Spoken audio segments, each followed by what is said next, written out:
Welcome to ಐಡಾಸ್ forum. ಸಾವಿರಕ್ಕೂ ಅಧಿಕ ಪ್ರಶ್ನೆ ಪತ್ರಿಕೆಗಳ ಚರ್ಚೆಗೆ ತಮಗೆಲ್ಲರಿಗೂ ಸುಸ್ವಾಗತ. ನಾನು ನಿಮ್ಮ ಗುರುನಾಥ್ ಕನ್ನೊಳ್ಳಿ. ಹೊಸ ವಿನೂತನವಾಗಿ ನಮ್ಮ ಐಡಾಸ್ ಫೋರಂ ವತಿಯಿಂದ ಸಾವಿರಕ್ಕೂ ಅಧಿಕ ಪ್ರಶ್ನೆ ಪತ್ರಿಕೆ ಚರ್ಚೆ ಮಾಡಲು ಹೊರಟಿರುತ್ತೇವೆ. ಇದರಲ್ಲಿ KPSC, KSP, KE board, UPSC, SSC, RRB ವಿವಿಧ ಎಲ್ಲ ಇಲಾಖೆಗಳ ಸಂಪೂರ್ಣ ಪ್ರಶ್ನೆ ಪತ್ರಿಕೆ ಚರ್ಚೆ ಮಾಡಲು ಹೊರಟಿರುತ್ತೇವೆ. ಇದಕ್ಕೆ ನಿಮ್ಮ ಸಹಕಾರ ತುಂಬಾ ಅಗತ್ಯ. ಇನ್ನು ನಮ್ಮ ಟೆಲಿಗ್ರಾಮ್ ಚಾನಲ್ ಯಾರು ಜಾಯ್ನ್ ಆಗದೇ ಇದ್ದರೂ ಪ್ಲೀಸ್ ಜಾಯ್ನ್ ಆಗಿ ಕೆಳಗಿನ ಉಪಯೋಗಗಳನ್ನು ನೀವು ಪಡೆದುಕೊಳ್ಳಬಹುದು. ಇನ್ನು ನಮ್ಮ ಐಡಾಸ್ ಫೋರಂ ವತಿಯಿಂದ ಯಾವ ಥರ ಮಾಡಿದ್ರೆ ನಿಮಗೆ ನೋಡಲು ಅನುಕೂಲವಾಗುವ ದೃಷ್ಟಿಯಿಂದ ಇಟ್ಟುಕೊಂಡು ಪ್ರತ್ಯೇಕ ಪ್ಲೇ ಲಿಸ್ಟ್ಗಳ ಮುಖಾಂತರ ಯಾವ ಮಾಡಿದೆವು ಅಂತಂದರೆ ಈಗಾಗಲೇ ಎಲ್ಲ NCERT ವಿಡಿಯೋಗಳು, ಅದರಲ್ಲಿ geography, history, science, polity, economics, ಇನ್ನು ಸೆಕೆಂಡ್ ಒನ್ ಎಲ್ಲ DSCRT ವಿಡಿಯೋಗಳು, ಥರ್ಡ್ ಒನ್ ಎಲ್ಲ ತಮಿಳುನಾಡು ರಾಜ್ಯದ ಪಠ್ಯ ಪುಸ್ತಕ ವಿಡಿಯೋಗಳು, GK ಟ್ರಿಕ್ಸ್ ವಿಡಿಯೋಗಳು. ಇನ್ನು ನಮ್ಮ ಪಾರ್ಟ್ ಬಂದುಬಿಟ್ಟು ಸಾವಿರಕ್ಕೂ ಅಧಿಕ ಪ್ರಶ್ನೆ ಪತ್ರಿಕೆಗಳ ಚರ್ಚೆ, ಕ್ವಶನ್ ಪೇಪರ್ಸ್ ಅಂತ ಇರುತ್ತೆ ನೋಡಿ. ಪ್ಲೇ ಲಿಸ್ಟ್ನಲ್ಲಿ ನಮ್ಮ ಪಾರ್ಟ್ ನೋಡ್ಬೋದು, ಕ್ವಶನ್ ಪೇಪರ್ಸ್ ಅಂತ ಇರುತ್ತೆ. ಅಲ್ಲಿ ಕೂಡ ನೀವು ಪ್ರತಿಯೊಂದು ಕ್ವಶನ್ ಪೇಪರ್ಗಳನ್ನು ಈಗಾಗಲೇ 100ಕ್ಕಿಂತ ಹೆಚ್ಚು ವಿಡಿಯೋಗಳನ್ನು ಮಾಡಲಾಗಿದೆ. ಅಲ್ಲಿ ಕೂಡ ನೀವು ನೋಡ್ಬೋದು ಕ್ವಶನ್ ಪೇಪರ್ಸ್ಗಳನ್ನು ನೋಟು. ಇನ್ನು ಮುಂದೆ ಅನೇಕ ಕೋರ್ಸ್ಗಳನ್ನು ನಮ್ಮ ಐಡಾಸ್ ಫೋರಂ ವತಿಯಿಂದ ಲಾಂಚ್ ಮಾಡಲಾಗುವುದು. ಇವತ್ತು ನಾವು ಡಿಸ್ಕಷನ್ ಮಾಡಲು ಹೊರಟಿರುವುದು 2019ರಲ್ಲಿ ನಡೆದ ಪೊಲೀಸ್ ಕಾನ್ಸ್ಟೇಬಲ್ DR ಪ್ರಶ್ನೆ ಪತ್ರಿಕೆ ಭಾಗ 1 ಹೇಳಿದ್ದೀನಿ. ಈಗಾಗಲೇ 1ರಿಂದ 50 ಪ್ರಶ್ನೆಗಳು ಭಾಗ 1 ಆದರೆ 51ರಿಂದ 100 ಪ್ರಶ್ನೆಗಳು ಭಾಗ 2 ಆಗಿರುತ್ತೆ. ಇವು ಉಳಿದ ಭಾಗ 2 ಕೆಳಗಡೆ ಡಿಸ್ಕ್ರಿಪ್ಷನ್ ಬಾಕ್ಸ್ನಲ್ಲಿ ಲಿಂಕನ್ನು ಕೊಡಲಾಗಿರುತ್ತೆ. ಅಲ್ಲಿ ಕೂಡ ನೀವು ನೋಡ್ಬೋದು. ಇದರ ಕಂಟಿನ್ಯೂಸ್ ಸೀರೀಸನ್ನು 51ರಿಂದ 100 ಪ್ರಶ್ನೆಗಳನ್ನು ಈ ವಿಡಿಯೋದಲ್ಲಿ 1ರಿಂದ 50 ಪ್ರಶ್ನೆಗಳ ಬಗ್ಗೆ ಡಿಸ್ಕಷನ್ ಮಾಡೋಣ. ಫಸ್ಟ್ ಪ್ರಶ್ನೆ ನೋಡಿ. ಒಂದು ಪಕ್ಷ ಖಚಿತವಾದ ಸಂಕೇತದಿಂದ ನೈಪ್ ಎಂಬುವನ್ನು IGGSC ಎಂದು ಬರೆದರೆ ಡಾಕ್ಟರ್ ಎಂಬುದನ್ನು ಹೀಗೆ ಬರೆಯಬಹುದು ಅಂತ ಕೇಳಿದ್ದಾರೆ. ಏನು ಕೊಟ್ಟಿದ್ದಾನೆ, ಫಸ್ಟ್ ಇದು ಯಾವ ಥರ ಅಂತಂದರೆ ಕೋಡಿಂಗು ಡಿಕೋಡಿಂಗ್ ಇದೆ, ಸಿಂಪಲ್ ಇದೆ.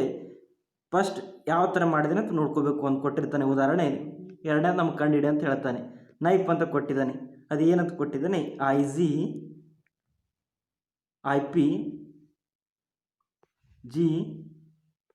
ಅಂತ ಕೊಟ್ಟಿದ್ದಾನೆ ನೋಡಿ.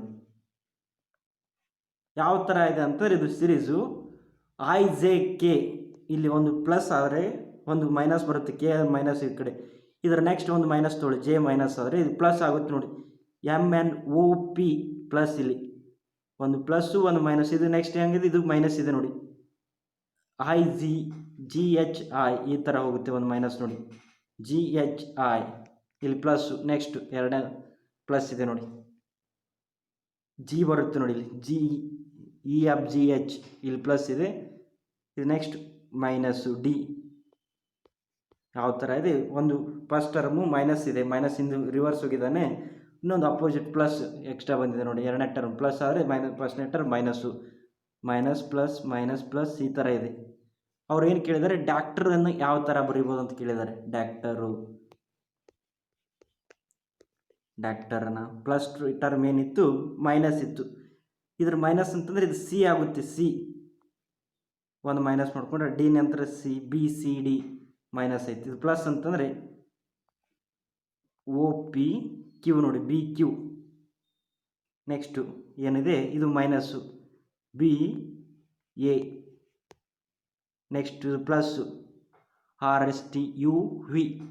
U1 ಆದ ನಂತರ V ಬರುತ್ತೆ ನೋಡಿ, BKAU. ನೆಕ್ಸ್ಟ್ ಇದು ಏನಾಗುತ್ತೆ, ಮೈನಸ್ಸು MN ಆದರೆ ಇಲ್ಲಿ M ಬರುತ್ತೆ ನೋಡಿ, ಮೈನಸ್ಸು. ಇದು RST BQAUMT ನೋಡಿ, BQAVMT ಆಪ್ಷನ್ C ಇದೆ ನೋಡಿ. BQAUMT ಆಪ್ಷನ್ C ಸರಿಯಾದ ಆನ್ಸರ್ ನೋಡಿ. ನೆಕ್ಸ್ಟ್ ನೋಡಿ, ಶ್ರೇಣಿಯ ತಪ್ಪು ಸಂಖ್ಯೆಯನ್ನು ಗುರುತಿಸಿ ಅಂತ ಕೇಳಿದ್ದಾರೆ. 3, 7, 15, 39, 63, 127, 255, 511 ಅಂತ ಕೊಟ್ಟಿದ್ದಾರೆ. ಯಾವ ಥರ ಅಂತಂದರೆ ಇದು ಆನ್ಸರ್ ನನಗೆ ಗೊತ್ತಿದೆ ಯಾವುದಂತಂದರೆ ಆನ್ಸರು 39 ಅಂತ ಹಾಕ್ತೀನಿ ನಾನು. ಯಾವ ಥರ ಕೊಟ್ಟಿದ್ದಾನೆ ನೋಡಿ. 3 1 3 2 6, 6 ಪ್ಲಸ್ 1 ಎಷ್ಟಾಗುತ್ತೆ, 7 ಇದೆ. ನೆಕ್ಸ್ಟ್ ಸೇಮ್ 7 2 14 ಪ್ಲಸ್ 1 ಅಂತಂದರೆ 15. ಇನ್ನು 15 2 15 2 30 ಪ್ಲಸ್ 1 ಎಷ್ಟಾಗುತ್ತೆ, 31 ಆಗುತ್ತಿತ್ತು, 31 ಆಗಬೇಕಿತ್ತು. ಆದರೆ ಅವನು ಏನು ಕೊಟ್ಟಿದ್ದಾನೆ, 39 ಅಂತ ಕೊಟ್ಟಿದ್ದಾನೆ. ನೆಕ್ಸ್ಟ್ ನೋಡಿ, ನೆಕ್ಸ್ಟ್ ನಾವು ಮಾಡೋದು ಕರೆಕ್ಟ್ ಇದೆಲ್ಲ ಅಂತ ಒಂದು ಸಾರಿ ಕನ್ಫರ್ಮ್ ಮಾಡ್ಕೊಳ್ಳಿ. 31 2 62 ಪ್ಲಸ್ 1 ಎಷ್ಟಿದೆ, 61 ಪ್ಲಸ್ 2 62 ಪ್ಲಸ್ 1 ಅಂತಂದರೆ 63. ಇದು ನೆಕ್ಸ್ಟ್ ಟರ್ಮ್ ಕರೆಕ್ಟ್ ಇದೆ ಅಂದರೆ ಇದು 39 ರಾಂಗ್ ಇದೆ ನೋಡಿ. ಎಷ್ಟಾಗಬೇಕಿತ್ತು? 39 ಇದ್ದದ್ದು 31 ಆಗಬೇಕಿತ್ತು. ಆನ್ಸರ್ ಕರೆಕ್ಟ್ ಇತ್ತು ಅಂದರೆ 31, ಅದು ಕೊಟ್ಟಿರೋದು 39 ಇದೆ. ತಪ್ಪಾಗಿರೋ ಸಂಖ್ಯೆ 39. ನೆಕ್ಸ್ಟ್ ನೋಡಿ, ಈ ಶ್ರೇಣಿಯಲ್ಲಿ ಯಾವ ಸಂಖ್ಯೆಯು ಹೊಂದಿರುವುದಿಲ್ಲ? 5, 7, 11, 13, 15, 17, 19 ಅಂತ ಕೊಟ್ಟಿದ್ದೇನೆ. ಯಾವ ಥರ ಇದೆ ನೋಡಿ, ಇದು ಕೂಡ ಸಿರೀಸ್ ಥರನೇ 5, 7, 11, 13, 15, 17, 19 ಅಂತಿದೆ. 19. ಇದಕ್ಕೆ 5ಕ್ಕೆ 2 ಕೂಡಿಸಿದ್ರೆ ಎಷ್ಟು? 7. 7ಕ್ಕೆ 4 ಕೂಡಿಸಿದ್ರೆ 11. 11ಕ್ಕೆ 2 ಕೂಡಿಸಿದ್ರೆ 13. ಇನ್ನು 13ಕ್ಕೆ 4 ಕೂಡಿಸ್ಬೇಕು. 13ಕ್ಕೆ 4 ಕೂಡಿಸಿದ್ರೆ ಎಷ್ಟು ಬರಬೇಕು? 2 4 2 4 ಸೀರೀಸ್ ಇದೆ. 2 4 2 4 ಇದೆ. ಇಲ್ಲಿ ಅವ ಏನು ಕೊಟ್ಟಿದ್ದಾನೆ? 15 ಅಂತ ಕೊಟ್ಟಿದ್ದಾನೆ. ಇದು ರಾಂಗ್ ಆಗುತ್ತೆ. 2 2 ಆಗಿ ಬರುತ್ತೆ. ಇದು ತಪ್ಪಾಗಿರುವ ಸಂಖ್ಯೆ ಯಾವುದು ಹೊಂದುವುದಿಲ್ಲ ಅಂತಂದರೆ 15 ನೋಡಿ. 13ಕ್ಕೆ 4 ಕೂಡಿಸಿದ್ರೆ ಎಷ್ಟಾಗುತ್ತೆ? 17 ಆಗುತ್ತೆ. ಅವ ಕೊಟ್ಟಿದ್ದಾನೆ 17, ಆದರೆ 13 ಸೀರೀಸ್ ಬರಲ್ಲ, ಯಾಕಂದರೆ 2 4 2 4 ಕೊಟ್ಟಿದ್ದಾನೆ. ನೆಕ್ಸ್ಟ್ ಏನು ಮಾಡಿದೆ ನೋಡಿ, 17ಕ್ಕೆ 2 ಕೂಡಿಸಿದ್ರೆ 19, 2 ಕೂಡಿಸಿದಾನಲ್ಲ, ಇದು ಸೀರೀಸ್ ಏನಿದೆ 2 4 2 4 ಆ್ಯಡ್ ಮಾಡ್ಕೊತ ಬಂದಿದ್ದಾನೆ ನೋಡಿ. ಫಸ್ಟ್ ಟರ್ಮ್ಗೆ 2 ಮಾಡಿದ್ರೆ ಎರಡನೇ ಟರ್ಮ್ಗೆ 4ಇಂದ ಆ್ಯಡ್ ಮಾಡ್ಕೊತ ಬಂದಿದ್ದಾನೆ. ಆದ ಕಾರಣ 15 ತಪ್ಪಾಗಿರುವ ಆನ್ಸರು. ಆಪ್ಷನ್ ಬಿ ಸರಿಯಾದ ಆನ್ಸರ್ ನೋಡಿ. ನೆಕ್ಸ್ಟ್ ನೋಡಿ, 1 ಗಂಟೆ ಡ್ಯಾಶ್ಗಳಿಗೆ ಸಮವಾಗಿದೆ. 3006 ಸೆಕೆಂಡ್ಗಳು, 60 ನಿಮಿಷ, 3.6 × 10⁻³ ಸೆಕೆಂಡ್ಗಳು. ಇವುಗಳಲ್ಲಿ ಎಲ್ಲವೂ ಅಂತ ಕೇಳಿದರೆ 1 ಗಂಟೆಗೆ ಅಂತಂದರೆ ಕೊಟ್ಟಿರೋ ಆಪ್ಷನ್ಸ್ಗಳು ಎಲ್ಲ ಸರಿಯಾದ ಆನ್ಸರ್ ಆಗಿದೆ. ಆದ ಕಾರಣ ಆಪ್ಷನ್ ಡಿ ಸರಿಯಾದ ಆನ್ಸರು. ಇನ್ನು 1 ಅವರಲ್ಲಿ ನಿಮ್ಗೆ ಗೊತ್ತಿರಬೇಕು ಮೇನು. 1 ಅವರಲ್ಲಿ ಎಷ್ಟು ಮಿನಿಟ್ ಇರುತ್ತೆ ಅಂತಂದರೆ 60 ಮಿನಿಟ್ ಇದು ಮೇನ್ ಬೇಸಿಕ್ಕು. ಅದೇ ರೀತಿ 1 ಮಿನಿಟಲ್ಲಿ ಎಷ್ಟು ಸೆಕೆಂಡ್ ಇರುತ್ತೆ ನಿಮ್ಗೆ ಗೊತ್ತಿರಬೇಕು. 1 ಮಿನಿಟಲ್ಲಿ 60 ಸೆಕೆಂಡು. ಹಾಗಾದರೆ 1 ಅವರಲ್ಲಿ 60 ಮಿನಿಟ್ ಆದರೆ 60 ಮಿನಿಟ್ × 60 ಸೆಕೆಂಡ್ ಎಷ್ಟಾಗುತ್ತೆ? 3600 ಸೆಕೆಂಡ್ಗಳು 1 ಗಂಟೆಗೆ ಸಮ ಆಗಿರುತ್ತೆ. ಇದು ಕೂಡ ಸರಿ ಅನಿಸುತ್ತೆ. ಅವ್ರು ಏನು ಕೊಟ್ಟಿದ್ದಾರೆ ಥರ್ಡ್ ಒನ್ ನೋಡಿ, 3.6 × 10⁻³ ಅಂತ ಕೊಟ್ಟಿದ್ದಾನೆ. 10⁻³ ಅಂತಂದರೆ ಕ್ಯೂಬ್, 10 ಕ್ಯೂಬ್ ಎಷ್ಟಾಗುತ್ತೆ ಅಂತಂದರೆ ಕ್ಯೂಬ್ ಅಂತಂದರೆ 10 ಕ್ಯೂಬ್ ಅಂದರೆ 1000 × 3.6 ಮಾಡಿದ್ರೆ 3600 ಸೆಕೆಂಡಿಗೆ ಸಮ ಆಗಿರುತ್ತೆ. ಆದ ಕಾರಣ ಕೊಟ್ಟಿರುವ 3 ಆಪ್ಷನ್ಸ್ಗಳು ಸರಿಯಾಗಿರುತ್ತೆ. ಆದ ಕಾರಣ ಆಪ್ಷನ್ ಎಲ್ಲವೂ ಸರಿಯಾಗಿದೆ. ನೆಕ್ಸ್ಟ್ ನೋಡಿ, ಒಂದು ಪಕ್ಷದಲ್ಲಿ ಡಿವೈಡೆಡ್ ಅಂದರೆ ಪ್ಲಸ್ ಅಂತ ಅರ್ಥ, ಗುಣಾಕಾರ ಎಂದರೆ ಮೈನಸ್ಸು, ಪ್ಲಸ್ ಎಂದರೆ ಗುಣಾಕಾರ ಮತ್ತು ಮೈನಸ್ ಅಂದರೆ ಭಾಗಾಕಾರ ಆದಾಗ ಈ ಥರ ಕೇಳಿದ್ದಾನೆ. ಬೋರ್ಡ್ ಮಾಸ್ ಥರ ಪ್ರಾಬ್ಲಮ್ ಇದೆ ನೋಡಿ. ಏನು ಕೊಟ್ಟಿದ್ದಾನೆ ಫಸ್ಟ್ ಇದು ಬರ್ಕೋಬೇಕು. ಯಾವ ಥರ ಕೊಟ್ಟಿದ್ದಾನೆ? ಡಿವೈಡೆಡನ್ನು ಏನಂತ ಕರಿತಾನೆ? ಪ್ಲಸ್ ಅಂದರೆ ಅಂತ ಹೇಳ್ತಾನೆ. ಡಿವೈಡೆಡನ್ನ ಪ್ಲಸ್ ಮಾಡ್ಕೊಳ್ಳಿ. ಇನ್ನು ಇಂಟು ಅನ್ನು ಏನಂತ ಹೇಳ್ತಾನೆ? ಇಂಟುವನ್ನು ಮೈನಸ್ ಅಂತ ಹೇಳ್ತಾನೆ ನೋಡಿ. ಇಂಟುವನ್ನು ಮೈನಸ್ ಅಂತ ಹೇಳ್ತಾನೆ. ಪ್ಲಸ್ಸನ್ನು ಏನಂತ ಹೇಳಿದೆ ನೋಡಿ? ಪ್ಲಸ್ಸನ್ನು ಇಂಟು ಅಂತ ಹೇಳ್ತಾನೆ. ಅದೇ ರೀತಿ ಮೈನಸ್ಸನ್ನು ಡಿವೈಡ್ ಬೈ ಅಂತ ಹೇಳ್ತಾನೆ. ಇವು ನೆನಪಲ್ಲಿ ಇಟ್ಕೋಬೇಕು. ಈಗ ನಾನು ಇದನ್ನು ರಿಮೂವ್ ಮಾಡ್ತೀನಿ. ಯಾವ ಥರ ಬಿಡಿಸೋಕ್ಕೆ ಟ್ರೈ ಮಾಡ್ತೀನಿ ನೋಡಿ. ಏನು ಕೊಟ್ಟಿದ್ದಾರೆ? 8 1 15 ಈ ಥರ ಬರ್ಕೋತೀನಿ. ಡೈರೆಕ್ಟ್ ನಿಮ್ಮ ಸಂಖ್ಯೆಗಳನ್ನು ಬರ್ಕೋತೀನಿ. 4 2. ಅವ್ರು ಏನು ಕೊಟ್ಟಿದ್ದಾರೆ? ಡಿವೈಡೆಡ್ ಅಂತ ಕೊಟ್ಟಿದ್ದಾರೆ. ಡಿವೈಡೆಡನ್ನು ಏನಂತ ಹೇಳಿದ್ದಾನೆ? ಪ್ಲಸ್ ಅಂತ ಕರೀತಾನೆ. ಪ್ಲಸ್ ಅಂತ ಹೇಳಿದೆ ನೋಡಿ. ಡಿವೈಡೆಡನ್ನು ಪ್ಲಸ್ ಅಂತ ಹೇಳಿದ್ದಾನೆ. ಆದ ಕಾರಣ ಪ್ಲಸ್ ಅಂತ ಬರ್ಕೋತೀನಿ. ಇನ್ನು ಮೈನಸ್ಸನ್ನು ಏನಂತ ಹೇಳ್ತಾನೆ? ಡಿವೈಡೆಡ್ ಬೈ ಅಂತ ಹೇಳ್ತಾನೆ. ಮೈನಸ್ಸನ್ನು ನೆಕ್ಸ್ಟ್ ಏನಿದೆ? ಇಂಟು ಇದೆ ನೋಡಿ. ಇಂಟುವನ್ನು ಏನಂತ ಹೇಳಿದಾನೆ? ಮೈನಸ್ ಅಂತ ಹೇಳಿದೆ ನೋಡಿ. ಇಂಟುವನ್ನು ಮೈನಸ್ ಅಂತ ಹೇಳ್ತಾನೆ. ಇನ್ನು ಪ್ಲಸ್ಸನ್ನು ಏನಂತ ಹೇಳಿದೆ ನೋಡಿ? ಪ್ಲಸ್ಸನ್ನು ಇಲ್ಲಿದೆ ನೋಡಿ. ಪ್ಲಸ್ಸನ್ನು ಇಂಟು ಅಂತ ಹೇಳ್ತಾನೆ. ಈಗ ಮಾಡಿಸ್ಕೊಳ್ಳಿ. ಬೋರ್ಡ್ ಮಾಸ್ ರೂಲ್ ಪ್ರಕಾರ ಫಸ್ಟಿಗೆ ಡಿವೈಡ್ ಬೈ ಆಗುತ್ತೆ. 8 ಪ್ಲಸ್ ಎಷ್ಟಾಗುತ್ತೆ? 5 ಮೈನಸ್ 4 × 2 ಆಗುತ್ತೆ. ಅವಾಗ ನೆಕ್ಸ್ಟ್ ಏನಾಗುತ್ತೆ?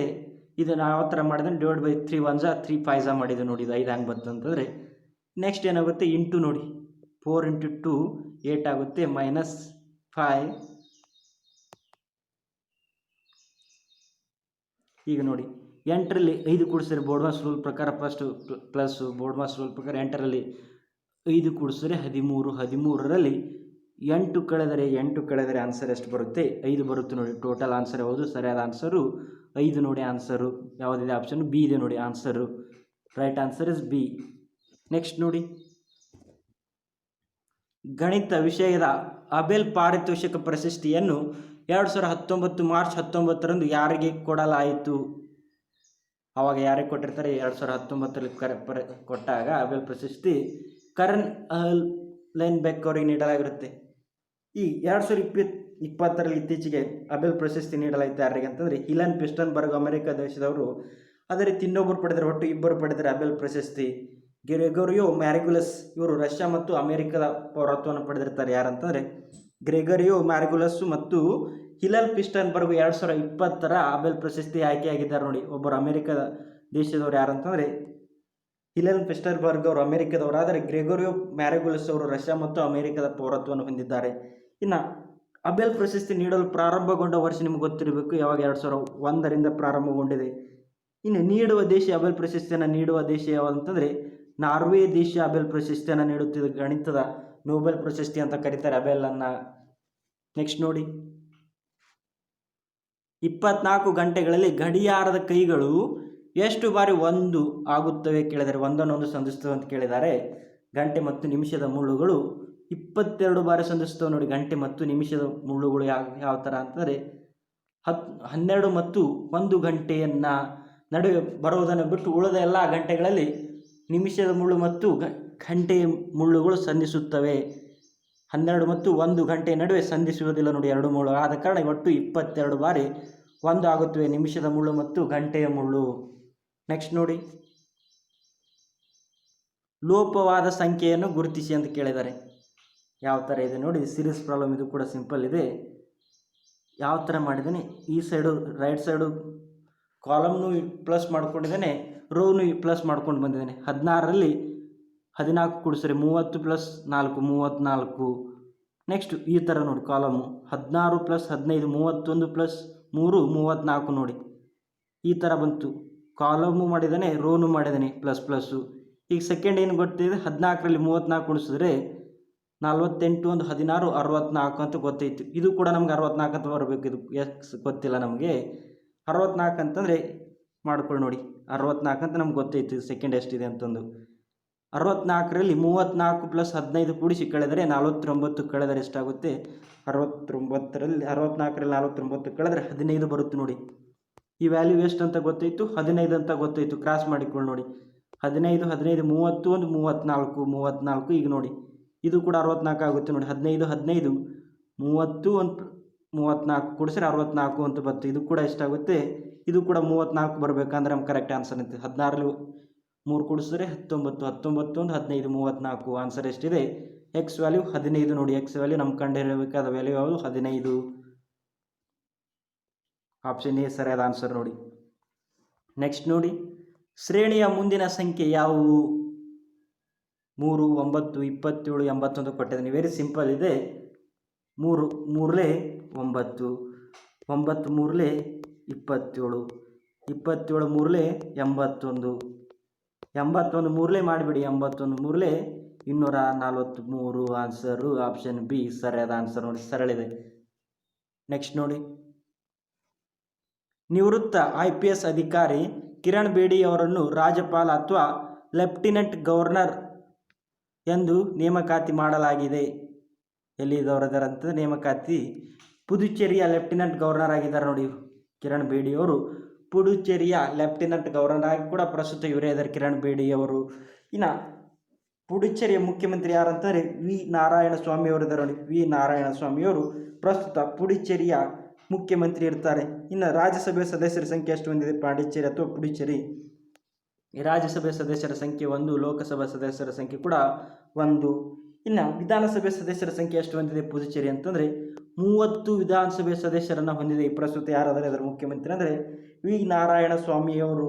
ಇನ್ನು ವಿಧಾನಸಭೆ ಹೊಂದಿರುವ ಕೇಂದ್ರಾಡಳಿತ ಪ್ರದೇಶಗಳ ಸಂಖ್ಯೆ ನೋಡೋದಾದರೆ ಪ್ರಸ್ತುತ ಮೊದಲು 2 ಇತ್ತು, ಪ್ರಸ್ತುತ 3 ನೋಡಿ. ಜಮ್ಮು ಕಾಶ್ಮೀರ, ದೆಹಲಿ, ಪಾಂಡಿಚೇರಿ 3 ಕೇಂದ್ರಾಡಳಿತ ಪ್ರದೇಶಗಳು. ವಿಧಾನಸಭೆಯನ್ನು ಹೊಂದಿರುವ ಕೇಂದ್ರಾಡಳಿತ ಪ್ರದೇಶಗಳ ಸಂಖ್ಯೆ ಅಂತಂದರೆ 3. ಯಾವ ಅಂತಂದರೆ ಜಮ್ಮು ಕಾಶ್ಮೀರ, ದೆಹಲಿ, ಪುದುಚೇರಿ. ಇನ್ನು ನೆಕ್ಸ್ಟ್ ನೋಡಿ, ATMದಿಂದ ಕಾರ್ಡ್ ಇಲ್ಲದೆ ನಗದು ಹಣ ಪಡೆಯಲು ಯಾವ ಬ್ಯಾಂಕ್ ಯೋನೋ ಕ್ಯಾಶ್ ಪದ್ಧತಿ ಪ್ರಾರಂಭಿಸಿದೆ? ICICI, ಆಕ್ಸಿಸ್, SBI, ಕೆನರಾ ಯಾವುದಂತಂದರೆ ಯೋನೋ ಕಾರ್ಡನ್ನು ಯೋನೋ ಕ್ಯಾಶನ್ನು ಪ್ರಾರಂಭಿಸಿದ ಬ್ಯಾಂಕ್ ಅಂತಂದರೆ SBI ನೋಡಿ. ಯೋನೋ ಅಂತಂದರೆ ಗೊತ್ತಿರಬೇಕು. ಯೋನೋ ಅಂತಂದರೆ ಯು ಓನ್ಲಿ ನೀಡ್ ಒನ್ ಅಂತ ಅರ್ಥ. ಯು ಓನ್ಲಿ ನೀಡ್ ಒನ್ ಅಂತ ಅರ್ಥ. You only need one. SBI bank ಪ್ರಾರಂಭಿಸಿದೆ. SBI ಪ್ರಸ್ತುತ ಮುಖ್ಯಸ್ಥರು ಯಾರಿದ್ದಾರೆ ಅಂತಂದರೆ ರಜನೀಶ್ ಕುಮಾರ್ ಅವರು ನೋಡಿ. SBIದ ಸ್ಟೇಟ್ ಬ್ಯಾಂಕ್ ಆಫ್ ಇಂಡಿಯಾದ ಮುಖ್ಯಸ್ಥರು ಯಾರಿದ್ದಾರೆ? ರಜನೀಶ್ ಕುಮಾರ್ ಅವರು. ಇದರ ಕೇಂದ್ರ ಕಚೇರಿ SBIದ ಕೇಂದ್ರ ಕಚೇರಿಯಲ್ಲಿದೆ ಅಂತಂದರೆ ಮುಂಬೈಯಲ್ಲಿದೆ ನೋಡಿ. SBIಯ ಕೇಂದ್ರ ಕಚೇರಿ ಮುಂಬೈ. ಇದು ಭಾರತದ ಅತಿ ದೊಡ್ಡ ವಾಣಿಜ್ಯ ಬ್ಯಾಂಕ್ ಆಗಿದೆ ನೋಡಿ. SBI ಭಾರತದ ಅತಿ ದೊಡ್ಡ ವಾಣಿಜ್ಯ ಬ್ಯಾಂಕ್ ಆಗಿರುತ್ತೆ SBI state bank of India. ಇದು ಯೋನೋ ಕಾರ್ಡ್ ಯಾವಾಗ ಪ್ರಾರಂಭ ಮಾಡಿದ್ದಾರೆ ಅಂತಂದರೆ 2017ರಿಂದ ಪ್ರಾರಂಭವಾಗಿರುತ್ತೆ ನೋಡಿ. 2017ರಿಂದ ಯೋನೋ ಕಾರ್ಡನ್ನು ಪ್ರಾರಂಭಿಸಿರ್ತಾರೆ. ಅರುಣ್ ಜೇಟ್ಲಿ ಅವರು ಇದನ್ನು ಉದ್ಘಾಟನೆ ಮಾಡಿರ್ತಾರೆ ನೋಡಿ. ಅರುಣ್ ಜೇಟ್ಲಿ ಅವರು ಹಣಕಾಸು ಮಂತ್ರಿ ಇರ್ತಾರೆ.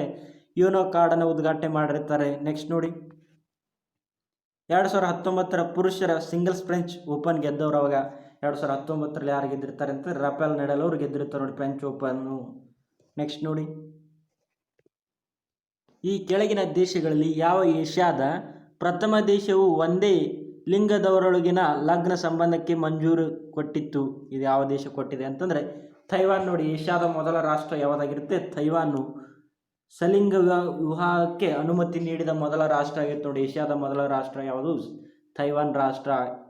ನೆಕ್ಸ್ಟ್ ನೋಡಿ, 2023ರ ICC ಪುರುಷ ವರ್ಲ್ಡ್ ಕಪ್ ಕ್ರಿಕೆಟ್ ಆಟದ ಯಜಮಾನ ಪದವನ್ನು ಸ್ವೀಕರಿಸಿದ ದೇಶ.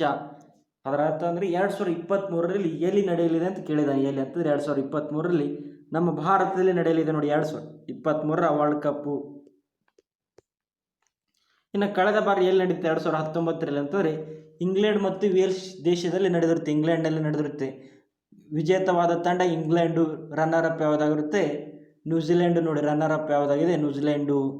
ಇನ್ನು ಅತಿ ಹೆಚ್ಚು ಬಾರಿ ವರ್ಲ್ಡ್ ಕಪ್ ಗೆದ್ದ ತಂಡ ಯಾವುದಂತಂದರೆ ಆಸ್ಟ್ರೇಲಿಯಾ ತಂಡ ವರ್ಲ್ಡ್ ಕಪ್ಪನ್ನು ಅತಿ ಹೆಚ್ಚು ಬಾರಿ ಗೆದ್ದ ತಂಡ ಆಗಿದೆ. ನಮ್ಮ ಭಾರತ ಒಟ್ಟು 2 ಬಾರಿ ವರ್ಲ್ಡ್ ಕಪ್ಪನ್ನು ಗೆದ್ದಿದೆ ನೋಡಿ.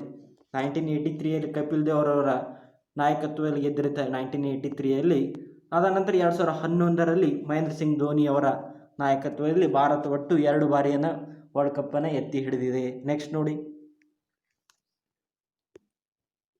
ಮೋಹಿನಿಯಟ್ಟಂ ಈ ನೃತ್ಯ ಸ್ವರೂಪವು ಡ್ಯಾಶ್ ರಾಜ್ಯದಿದೆ. ಮೋಹಿನಿಯಟ್ಟಂ ಅಂತಂದರೆ ಕೇರಳ ರಾಜ್ಯದ ನೃತ್ಯ ನೋಡಿ. ಮೋಹಿನಿಯಟ್ಟಮ್ಮು ಕೇರಳ ರಾಜ್ಯದ ನೃತ್ಯ.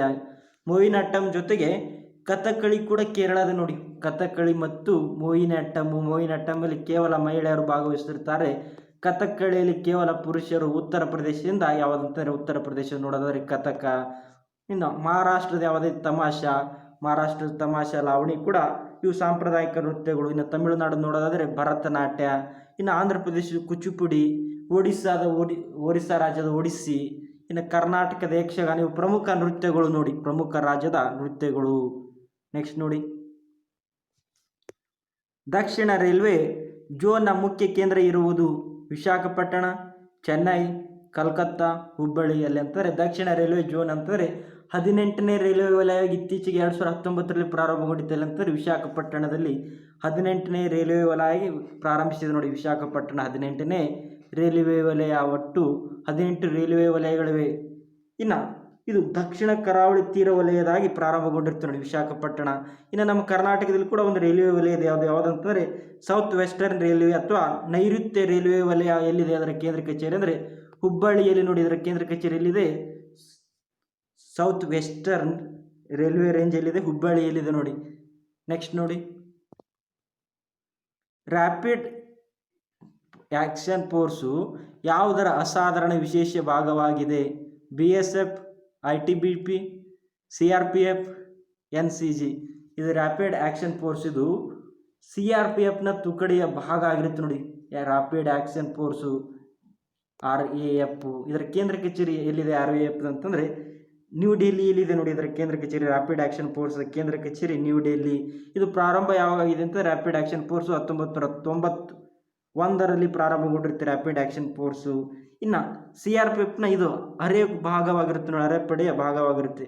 ಇನ್ನು CRPF ಅನ್ನುವುದು ಸೆಂಟ್ರಲ್ ರಿಸರ್ವ್ ಪೊಲೀಸ್ ಫೋರ್ಸು. ಇದು ಏನಾಗಿದೆ? CRPF ಅಂತಾರೆ ಜಗತ್ತಿನ ಅತಿ ದೊಡ್ಡ ಅರೆಸೇನಾ ಪಡೆಯಾಗಿದೆ ನೋಡಿ. CRPF ಇದು ಜಗತ್ತಿನ ಅರೆಸೇನಾ ಪಡೆ, ಜಗತ್ತಿನ ಅತಿ ದೊಡ್ಡ ಅರೆಸೇನಾ ಪಡೆ ಆಗಿರುತ್ತೆ CRPF. ನೆಕ್ಸ್ಟ್ ನೋಡಿ, ಬೆಂಗಳೂರಿನ ಇಂಡಿಯನ್ ಇನ್ಸ್ಟಿಟ್ಯೂಟ್ ಆಫ್ ಸೈನ್ಸ್ದ ನಿರ್ದೇಶಕರು ಯಾರದಾರಂತಾರೆ ನಿರ್ದೇಶಕರು ಡೈರೆಕ್ಟರು ಅನುರಾಗ್ ಕುಮಾರ್ ಅವರು ಇದ್ದಾರೆ ನೋಡಿ. ಇಂಡಿಯನ್ ಇನ್ಸ್ಟಿಟ್ಯೂಟ್ ಆಫ್ ಸೈನ್ಸು ಇದು ಪ್ರಾರಂಭಗೊಂಡ ವರ್ಷ ಜಾಸ್ತಿ ಕೇಳ್ತಾನೆ ಪೊಲೀಸ್ ಎಕ್ಸಾಮಲ್ಲಿ repeated question. Indian Institute of ಸೈನ್ಸ್ದ ಪ್ರಾರಂಭಗೊಂಡ ವರ್ಷ ಕೇಳ್ತಾನೆ, ಜಾಸ್ತಿ ಕೇಳಿದಾನೆ. ಇದು 1909ರಲ್ಲಿ ಪ್ರಾರಂಭವಾಗಿರುತ್ತೆ. ಸ್ಥಾಪಕ ಕಾರಣರಾದ ವ್ಯಕ್ತಿಗಳಂತಾರೆ ಜಮ್ಶೆಡ್ಜಿ ಟಾಟಾ ಮತ್ತು ನಾಲ್ವಡಿ ಕೃಷ್ಣರಾಜ ಒಡೆಯವರು ಇದು ಪ್ರಾರಂಭಿಸಲು ಅನುಮತಿಯನ್ನು ಕೊಟ್ಟಿರ್ತಾರೆ. ಧನ ಸಹಾಯ ಮಾಡಿದವರು ಯಾರಂತಂದರೆ ಜಮ್ಶೆಡ್ಜಿ ಟಾಟಾ. ಇನ್ನು ಸ್ಥಳವನ್ನು ನೀಡಿದರು ನಾಲ್ವಡಿ ಕೃಷ್ಣರಾಜ ಒಡೆಯರು. ಎಲ್ಲಿದೆ ಅಂತಂದರೆ ಇಂಡಿಯನ್ ಇನ್ಸ್ಟಿಟ್ಯೂಟ್ ಆಫ್ ಸೈನ್ಸ್ ಬೆಂಗಳೂರಿನಲ್ಲಿ ಇದೆ ನೋಡಿ. ನೆಕ್ಸ್ಟ್ ನೋಡಿ, ಬೇರೆ ಸೀಟ್ ಇದು ಯಾವ ದೇಶದಿಂದ ಹಾರಿಸಿದ ಮೂನ್ ಲ್ಯಾಂಡರು? ಇದು ಯಾವ ದೇಶ ಅಂತಂದರೆ ಬೇರ್ ಸೀಟ್ ಅನ್ನೋದು ಇಸ್ರೇಲ್ ದೇಶದ ಉಡಾವಣೆಗೊಂಡಿರುತ್ತೆ. ಇಸ್ರೇಲ್ ದೇಶದಿಂದ ಬೇರ್ ಸೀಟು. ನೆಕ್ಸ್ಟ್ ನೋಡಿ, ಕಾರಾಗೃಹದಲ್ಲಿ ಯಾವ ಸ್ವಾತಂತ್ರ್ಯ ಹೋರಾಟಗಾರ ಅನ್ನ ಸತ್ಯಾಗ್ರಹ ಮಾಡಿ ಮೃತಪಟ್ಟರು? ಬಿಪಿನ್ ಚಂದ್ರಪಾಲ್, ಜತಿನ್ ದಾಸ್, ಸುಭಾಷ್ ಚಂದ್ರ ಬೋಸ್, ಲಾಲಾ ಲಜಪತ್ ರಾಯ್. ಯಾರಂತಂದರೆ ಹಂಗರ್ ಸ್ಟ್ರೈಕ್ ಮಾಡಿ ಮರಣ ಹೊಂದಿದ ಸ್ವಾತಂತ್ರ್ಯಗಾರ ಯಾರಂತಂದರೆ ಜತಿನ್ ದಾಸ್ ಅವರು ನೋಡಿ. ಒಟ್ಟು ಎಷ್ಟು ದಿನ ಮಾಡಿರ್ತಾರೆ ಅಂತಂದರೆ ಒಟ್ಟು 63 ದಿನಗಳ ಕಾಲ ಜತಿನ್ ದಾಸ್ ಅವರು ಒಟ್ಟು ಎಷ್ಟು ದಿನ 63 ದಿನಗಳ ಕಾಲ ಉಪವಾಸ ಮಾಡಿ ಲಾಹೋರಿನಲ್ಲಿ ನಿಧನ ಹೊಂದ್ತಾರೆ. ಯಾವ ಜೈಲಿನಲ್ಲಿ ಇರ್ತಾರೆ? ಲಾಹೋರಿನ ಜೈಲಿನಲ್ಲಿ ಇರ್ತಾರೆ ಜತಿನ್ ದಾಸ್ ಅವರು. ಜತಿನ್ ದಾಸ್ ಅವರು ಕೇವಲ 24 ವರ್ಷದಲ್ಲಿ ನಿಧನ ಹೊಂದಿದ ವ್ಯಕ್ತಿ ನೋಡಿ. 24 ವರ್ಷದಲ್ಲಿ ನಿಧನ ಹೊಂದ್ತಾರೆ. ಹಂಗರ್ ಸ್ಟ್ರೈಕ್ ಮಾಡಿ ಅಥವಾ ಉಪವಾಸ ಸತ್ಯಾಗ್ರಹ ಮಾಡಿ ನಿಧನ ಹೊಂದಿರ್ತಾರೆ ಸ್ವಾತಂತ್ರ್ಯ ಹೋರಾಟಗಾರರು ಇವರು. ಎಲ್ಲಿ ಅಂತ ಹೇಳಿದ್ದೇನೆ, ಲಾಹೋರ್ ಜೈಲಿನಲ್ಲಿ 1929ರಂದು ನಿಧನ ಹೊಂದಿರ್ತಾರೆ. 1929ರಲ್ಲಿ ಲಾಹೋರಿನ ಜೈಲಿನಲ್ಲಿ ನಿಧನ ಹೊಂದಿರ್ತಾರೆ ನೋಡಿ ಜತಿನ್ ದಾಸ್ ಅವರು. ಇನ್ನು ಇವರು ಜನಿಸಿದಂತಂದರೆ ನಿಮ್ಗೆ ಗೊತ್ತಿರಬೇಕು, ಜನಿಸಿದ್ದು 1904ರಲ್ಲಿ ಜನಿಸಿರ್ತಾರೆ. ಜತಿನ್ ದಾಸ್ ಅವರು ಯಾವಾಗ ಜನಿಸಿರ್ತಾರೆ? 1904 ಪಶ್ಚಿಮ ಬಂಗಾಳದ ಕಲ್ಕತ್ತಾದಲ್ಲಿ ಜನಿಸಿರ್ತಾರೆ ಜತಿನ್ ದಾಸ್ ಅವರು. ಕೇವಲ 24 ವಯಸ್ಸಿಗೆ ನಿಧನ ಹೊಂದಿರ್ತಾರೆ ನೋಡಿ. 1904ರಲ್ಲಿ ಜನಿಸಿ 29ರಲ್ಲಿ ನಿಧನ ಹೊಂದಿರಿ. ಕೇವಲ 24 ವರ್ಷದಲ್ಲಿ ನಿಧನ ಹೊಂದಿದ ಸ್ವಾತಂತ್ರ್ಯ ಹೋರಾಟಗಾರ ಯಾರಂತಾರೆ ಜತಿನ್ ದಾಸ್ ಅವರು ನೋಡಿ. ನೆಕ್ಸ್ಟ್ ನೋಡಿ, ಸಚಿವ ಸಂಪುಟದ ರಾಯಭಾರಿಗಳು ಅಥವಾ ಕ್ಯಾಬಿನೆಟ್ ಮಿಷನ್ ಭಾರತಕ್ಕೆ ಬಂದದ್ದು ಯಾವಾಗ?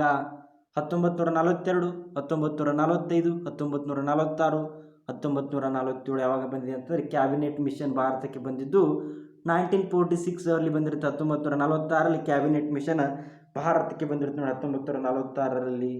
ಇನ್ನು 1942ರಲ್ಲಿ ಯಾವಾಗ ಬಂದಿರುತ್ತೆ? ಕ್ರಿಪ್ಸ್ ಆಯೋಗ ಬಂದಿರುತ್ತೆ. 1942ರಲ್ಲಿ ಕ್ರಿಪ್ಸ್ ಆಯೋಗ ಬಂದಿರುತ್ತೆ. ಅದರ ವಿಫಲತೆಗೆ ಕ್ವಿಟ್ ಇಂಡಿಯಾ ಮೂವ್ಮೆಂಟ್ ಚಳವಳಿ ಪ್ರಾರಂಭ ಆಗಿರುತ್ತೆ ನೋಡಿ. 1942ರಲ್ಲಿ ಯಾವಾಗ ಬಂದಿರುತ್ತೆ? ಕ್ರಿಪ್ಸ್ ಆಯೋಗ ಬಂದಿರುತ್ತೆ. ಅದರ ವೈಫಲ್ಯತೆ ಸಲುವಾಗಿ ಭಾರತ ಬಿಟ್ಟು ತೊಲಗಿ ಚಳವಳಿ ಪ್ರಾರಂಭ ಆಗಿರುತ್ತೆ. ನೆಕ್ಸ್ಟ್ ನೋಡಿ, ಯಾರು ಸಪ್ತಾಂಗ ಥಿಯರಿ ಆಫ್ ಸ್ಟೇಟ್ಸ್ ಪ್ರತಿಪಾದಿಸಿದವರು? ಅರ್ಥಶಾಸ್ತ್ರದಲ್ಲಿ ಕೌಟಿಲ್ಯ, ಮನುಸ್ಮೃತಿಯಲ್ಲಿ ಮನು, ರಾಜತರಂಗಿಣಿಯಲ್ಲಿ ಕಲ್ಲಣ, ಹರ್ಷಚರಿತೆಯಲ್ಲಿ ಬಾಣಭಟ್ಟ. ಯಾವುದಂತಂದರೆ ಸಪ್ತಾಂಗ ಥಿಯರಿ ಆಫ್ ಸ್ಟೇಟ್ಸ್ ಪ್ರತಿಪಾದಿಸುವವರು ಯಾರಂತಾರೆ ಭಾರತ ಅರ್ಥಶಾಸ್ತ್ರದ ಪಿತಾಮಹರಾದಂಥ ಕೌಟಿಲ್ಯ ಅರ್ಥಶಾಸ್ತ್ರದಲ್ಲಿ ಉಲ್ಲೇಖ ಮಾಡಿದ್ದಾನೆ.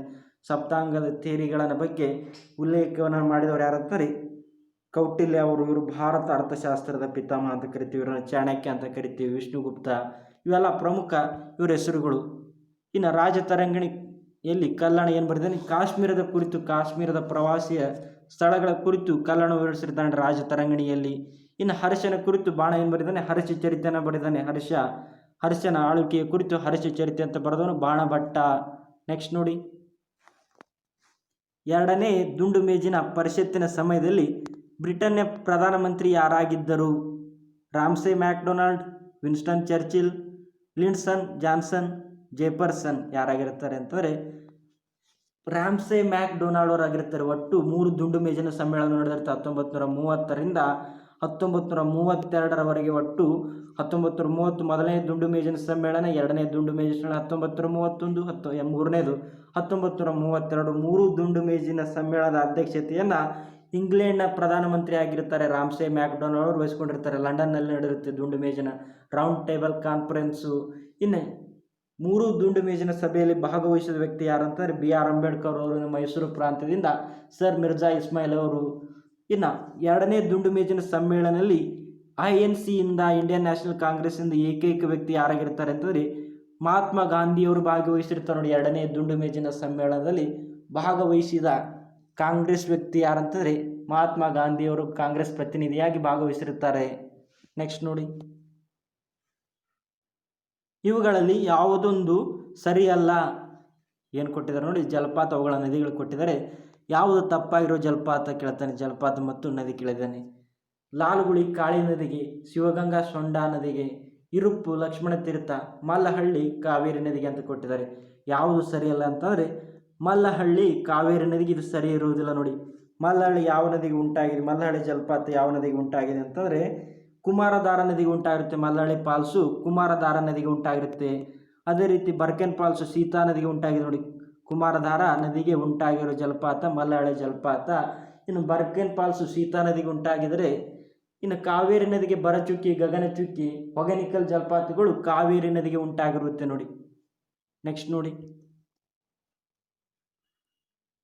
ಐಹೊಳೆ ದೇವಾಲಯವನ್ನು ಕಟ್ಟಿಸಿದವರು ಯಾರು? ಚಾಲುಕ್ಯರು, ಹೊಯ್ಸಳರು, ಶಾತವಾಹನರು, ರಾಷ್ಟ್ರಕೂಟರು. ಯಾರಂತಂದರೆ ಬದಾಮಿಯ ಚಾಲುಕ್ಯರು ಐಹೊಳೆ ದೇವಾಲಯಗಳನ್ನು ಕಟ್ಟಿಸಿರ್ತಾರೆ. ಬದಾಮಿಯ ಚಾಲುಕ್ಯರು. ಇನ್ನು ಐಹೊಳೆಯನ್ನು ಪರ್ಷಿಯನ್ ಬ್ರೌನ್ ಏನಂತ ಕರೀತಾನೆ? ವಾಸ್ತುಶಿಲ್ಪದ ತೊಟ್ಟಿಲು ಅಂತ ಕರೀತಾನೆ. ಐಹೊಳೆಯನ್ನು ವಾಸ್ತುಶಿಲ್ಪದ ತೊಟ್ಟಿಲು ಅಂತ ಕರೀತಾನೆ. ಈ ಪರ್ಷಿಯನ್ ಬ್ರೌನು ಭಾರತದ ವಾಸ್ತುಶಿಲ್ಪದ ತೊಟ್ಟಿಲನ್ನು ಐಹೊಳೆಯ ಕುರಿತು ಕರೀತಾನೆ ನೋಡಿ ಪರ್ಷಿಯನ್ ಬ್ರೌನು. ನೆಕ್ಸ್ಟ್ ನೋಡಿ, 26ನೇ ಪ್ರಶ್ನೆ. ಕುವೆಂಪು ಅವರು ಯಾವ ಕೃತಿಗೆ 1967ರಲ್ಲಿ ಜ್ಞಾನಪೀಠ ಪುರಸ್ಕಾರ ಕೊಡಲಾಯಿತು? 4 ತಂತಿ, ಶ್ರೀ ರಾಮಾಯಣ ದರ್ಶನಂ, ಮೂಕಜ್ಜಿಯ ಕನಸುಗಳು, ಆಪ್ಷನ್ ಡಿ ಭಾರತ ಸಿಂಧು ರಶ್ಮಿ. ಯಾವುದಂತಂದರೆ ಶ್ರೀ ರಾಮಾಯಣಂ ದರ್ಶನಂ ಕೃತಿಗೆ ಕುವೆಂಪು ಅವರಿಗೆ ಜ್ಞಾನಪೀಠ ಪ್ರಶಸ್ತಿ ಲಭಿಸಿರುತ್ತೆ. ಮೊದಲ ಕನ್ನಡ ಜ್ಞಾನಪೀಠ ಪ್ರಶಸ್ತಿ ಪಡೆದ ಮೊದಲ ಕನ್ನಡಿ ಕೂಡ ಕುವೆಂಪು ಅವರಾಗಿರ್ತಾರೆ. ಯಾವ ಕೃತಿ? ಶ್ರೀ ರಾಮಾಯಣಂ ದರ್ಶನಂ 1967ರಲ್ಲಿ ಪಡೆದಿರ್ತಾರೆ. ಇನ್ನು ಎರಡನೇ ವ್ಯಕ್ತಿ ಯಾರಂತಂದರೆ ದ.ರಾ ಬೇಂದ್ರೆ ಅವರು 1973ರಲ್ಲಿ 4 ತಂತಿ ಕೃತಿಗೆ ದ.ರಾ ಬೇಂದ್ರೆ ಅವರಿಗೆ ಜ್ಞಾನಪೀಠ ಪ್ರಶಸ್ತಿ ಲಭಿಸಿರುತ್ತೆ. ಮೂಕಜ್ಜಿಯ ಕನಸುಗಳು ಶಿವರಾಮ್ ಕಾರಂತ್ ಅವರಿಗೆ ಸಿಕ್ಕಿರುತ್ತೆ ನೋಡಿ. ಮೂಕಜ್ಜಿಯ ಕನಸುಗಳು ಶಿವರಾಮ್ ಕಾರಂತ್ ಅವರಿಗೆ. ಭಾರತ ಸಿಂಧು ರಶ್ಮಿ ಕೃತಿ ಯಾರಿಗೆ ಅಂತಂದರೆ ವಿಕ್ರು ಗೋಕಾಕ್ ಅವರಿಗೆ ಜ್ಞಾನಪೀಠ ಪ್ರಶಸ್ತಿ ಲಭಿಸಿದೆ. ಇನ್ನು ಜ್ಞಾನಪೀಠ ಪ್ರಶಸ್ತಿ ಪಡೆದ ಕನ್ನಡಿಗರ ಸಂಖ್ಯೆ ಅಂತಂದರೆ ಒಟ್ಟು 8 ಜನ ನೋಡಿ. ಒಟ್ಟು 8 ಜನ ಜ್ಞಾನಪೀಠ ಪ್ರಶಸ್ತಿ ಪಡೆದ ಕನ್ನಡಿಗರು.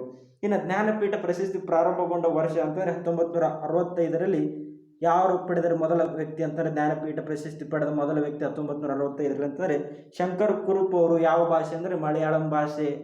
ಇನ್ನು ಜ್ಞಾನಪೀಠ ಪ್ರಶಸ್ತಿ ಪಡೆದ ಮೊದಲ ಮಹಿಳೆ ಅಂತಂದರೆ ಆಶಾಪೂರ್ಣ ದೇವಿ ನೋಡಿ. ಮೊದಲ ಮಹಿಳೆ ಯಾರಂತಂದರೆ ಆಶಾಪೂರ್ಣ ದೇವಿ ಅವರು.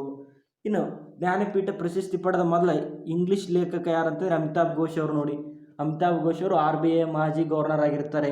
ಇನ್ನು RBI ಅತಿ ಕಡಿಮೆ ಅವಧಿಯಲ್ಲಿ ಗವರ್ನರ್ ಆದಂಥ RBI ಗವರ್ನರ್ ಆದಂಥವ್ರು ಯಾರಂತಾರೆ? ಅಮಿತಾಬ್ ಘೋಷ್ ಅವರು ನೋಡಿ. ಮೊದಲ ಇಂಗ್ಲಿಷ್ ಲೇಖಕ ಇತ್ತೀಚೆಗೆ ಪಡೆದಿರ್ತಾರೆ 2019ರಲ್ಲಿ 2018ರಲ್ಲಿ ಜ್ಞಾನಪೀಠ ಪ್ರಶಸ್ತಿ ಪಡೆದಿರ್ತಾರೆ ಅಮಿತಾಬ್ ಘೋಷ್ ಅವರು. ಯಾವ ಭಾಷೆ ಅಂದರೆ ಇಂಗ್ಲಿಷ್ ಭಾಷೆಗೆ. ನೆಕ್ಸ್ಟ್ ನೋಡಿ,